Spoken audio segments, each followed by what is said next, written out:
কিরে বেলাল, এটা কেমন জুলুম? কতদিন হলো তোমার কণ্ঠের আজান শুনি না।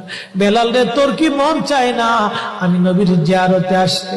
বেলাল আয়, আমি নবীর জিয়ারতে আয় রে বেলাল আয়, কতদিন হলো তোমার কণ্ঠের আজান শুনি না।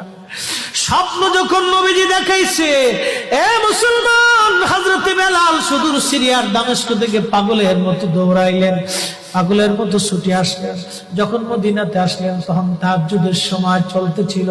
তাহাজ্জুদের সময় চলার সময় হযরত বেলাল রাদিয়াল্লাহু আনহু কাঠের জালি দিয়ে তখন রওজা শরীফ ঘিরে রাখা ছিল।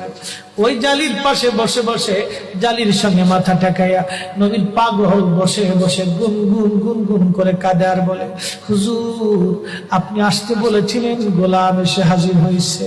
নবী গো, আজান দিতে বলেছেন, আমি আজান দিলে আপনি আগে নামাজ আসতেন, এখন আজান দিলে কি নবী আপনি নামাজে আসবেন?